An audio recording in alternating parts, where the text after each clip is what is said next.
एक क्वेश्चन जो मेरे काफ़ी दोस्त और जो मेरे वेबसाइट के रीडर्स हैं वो मुझसे अक्सर पूछते हैं, वो है कि मैं डे ट्रेडिंग कैसे सीख सकता हूँ? और मेरा पहला क्वेश्चन उनसे होता है कि आप डे ट्रेडिंग क्यों सीखना चाहते हैं? ज़्यादातर लोग रिप्लाई करते हैं, टू मेक मनी ऑब्वियसली, मुझे पैसा बनाना है जल्दी। मैं फिर उनसे पूछता हूँ, आपको ऐसा क्यों लगता है कि आप डे ट्रेडिंग से पैसा बना सकते हैं? और ये वो मोड़ है जहाँ पर ये कॉन्वर्सेशन बहुत एक इंटरेस्टिंग टर्न लेता है। जहाँ तक मेरी समझ बताती है ये कॉन्वर्सेशंस के थ्रू बहुत सारे नए ट्रेडर्स, मार्केट की success stories, short term success stories जो ऑनलाइन पढ़ते हैं उसको देख के इंस्पायर होते हैं। वो देखते हैं कि उनके आसपास के लोग कैसा मार्केट में जल्दी पैसा बना रहे हैं और ये सोचते हैं कि ऐसा मैं भी कर सकता हूँ। और जहाँ तक इस बात में थोड़ी सच्चाई है कि आप डे ट्रेडिंग के थ्रू शॉर्ट टर्म में स्टॉक मार्केट से कुछ पैसा बना सकते हैं, जैसा कि बहुत सारे प्रोडक्ट की पैकेजिंग के लेबल्स के नीचे बहुत छोटे अक्षरों में लिखा जाता है कंडीशंस अप्लाई। आई थिंक वो सेम कंडीशंस अप्लाई ट्रेडिंग के बारे में भी कहा जाना चाहिए। बहुत सारे जो ट्रेडर्स हैं, बहुत सारे जो नए ट्रेडर्स हैं, वो एक्चुअली मार्केट में तब एंटर करते हैं जब मार्केट बढ़ रहा है, और उस समय डे ट्रेडिंग से पैसा कमाना बहुत आसान और बहुत प्रॉफिटेबल लगता है। लेकिन जो लॉन्ग टर्म की रियलिटी है वो बहुत अलग है। स्टडीज आफ्टर स्टडीज उन्होंने दिखाया है कि most day traders across the world पैसा नहीं बनाते हैं। फॉर एग्जाम्पल ताइवान में एक स्टडी हुई थी जहां उन्होंने 1992 से 2006 के बीच में रिटेल डे ट्रेडर्स का परफॉर्मेंस एनालाइज किया था, और उन्होंने पाया था कि 75% यानी 75% of day traders quit the stock market with in 2 years. उन्होंने मार्केट छोड़ दिया। और जो टोटल डे ट्रेडर्स का एग्रीगेट परफॉर्मेंस था इन 15 सालों में, वो नेगेटिव था। हर 100 में से एक, सिर्फ एक ताइवानीज डे ट्रेडर ने पैसा बनाया था। एक और स्टडी की गई थी ब्राजील में, जहां पर उन्होंने डे ट्रेडर्स का परफॉर्मेंस इक्विटी फ्यूचर्स मार्केट में 2013 से 2015 के बीच में रिसर्च किया था, और उन्होंने पाया था कि 97% of all these day traders did not last more than 300 days, and they lost all their money in those 300 days. उन डे ट्रेडर्स में से एक बहुत छोटा फ्रैक्शन था ब्राजीलियन मार्केट में जिन्होंने ब्राजीलियन मिनिमम वेज से ज्यादा कमाया था। और ये सब रिसर्च जो ताइवान में हुई थी और ब्राज़ील में हुई थी, ये हमको यही बताती है कि despite what the brokers tell you, despite what the specialist tell you, despite what the short term trading course providers tell you, day trading से पैसा बनाना वर्चुअली इम्पॉसिबल है। इंडिया में भी एक स्टडी की गई थी 1-2 साल पहले जिसमें ये पाया गया था कि 95% of day traders lose money in the markets. और उस रिसर्च में ये भी पाया गया था जो वास्ट मेजॉरिटी ऑफ ट्रेडर्स हैं वो 1 से 3 साल के बीच में मार्केट छोड़ के चले जाते हैं।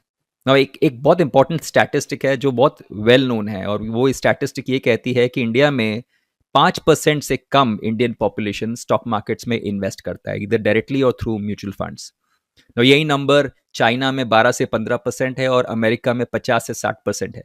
क्योंकि इंडिया का नंबर छोटा है तो अगले कुछ सालों में आप सर्टनली देखेंगे कि बहुत सारे इंडियंस, बहुत सारे यंग इंडियंस स्टॉक मार्केट में एंटर करते हैं। बट सबसे बड़ा जो प्रॉब्लम है नए इन्वेस्टर्स के साथ, वो है कि वो मार्केट में कसिनो मेंटालिटी के साथ एंटर करते हैं। उनको यह लगता है कि स्टॉक मार्केट उनको जल्दी पैसा बनाने में हेल्प करेगा। और ये सिचुएशन वर्सन हो गया है पिछले कुछ सालों में, जब से चीप ट्रेडिंग एप्स आए हैं, सोशल मीडिया इन्फ्लुएंसर्स आए हैं जो यूट्यूब, ट्विटर, टेलीग्राम, व्हाट्सएप सब जगह अपने स्टॉक्स के बारे में बताते हैं, स्टॉक टिप्स देते हैं, डिस्कशन फोरम्स रन करते हैं, और उनमें से बहुत कुछ अपने डेली प्रॉफिट्स को भी सोशल मीडिया पे शो ऑफ करते हैं। No, I have nothing against these day traders. जैसा मैं buy and hold investing practice करता हूँ, आई थिंक इन्वेस्टिंग में everyone has a personal choice on how they should be acting in the stock market. But मैं सिर्फ ये बताना चाह रहा हूँ और नए इन्वेस्टर्स को ये वार्न करना चाह रहा हूँ कि अपनी जर्नी स्टॉक मार्केट में डे ट्रेडिंग या फ्रीक्वेंट ट्रेडिंग से शुरुआत मत कीजिए, बिकॉज यहाँ बहुत हाई चांसेस है कि आप अपना पैसा, अपना सेविंग्स को कंप्लीटली लूज कर जाएंगे। ऑफ कोर्स सब कुछ हमारे कंट्रोल में नहीं होता। हमारे बॉडी का जो केमिकल सिग्नलिंग सिस्टम है वो हमको बताता है कि गैम्बलिंग और ट्रेडिंग बहुत मजेदार एक्टिविटी है, और वो इसीलिए हमको गैम्बलिंग और ट्रेडिंग की तरफ कंपल्सिव बिहेवियर की तरफ ले जाता है। और कसिनो ऑपरेटर्स अगर आप देखेंगे, उन्होंने इस बात को बहुत पहले समझ लिया है, and that's the reason they are so profitable. उनको पता है क्या करना है एक कसिनो प्लेयर के लिए, कसिनो गैम्बलर के लिए, कसिनो में रहने के लिए। बट स्टॉक मार्केट कसिनो नहीं है मेरे दोस्त। ये गैम्बलर्स है जो ये सोचते हैं कि कसिनो है। कसिनो और स्टॉक मार्केट में बहुत बड़ा डिफरेंस है। In a casino the longer you play the more you will lose. लेकिन स्टॉक मार्केट में if history is anything to go by, the longer you play, आप जितना लंबा गेम खेलेंगे आपके जीतने के चांसेस उतने बढ़ जाते हैं। ऑफ कोर्स आप ये कहानियां सुनते होंगे जो 1000 में से एक या 10,000 में से एक या 1 लाख में से एक है, उस इंसान के बारे में जिसने स्टॉक ट्रेडिंग के थ्रू बहुत सारा पैसा बनाया, डेरिवेटिव्स के थ्रू बहुत सारा पैसा बनाया।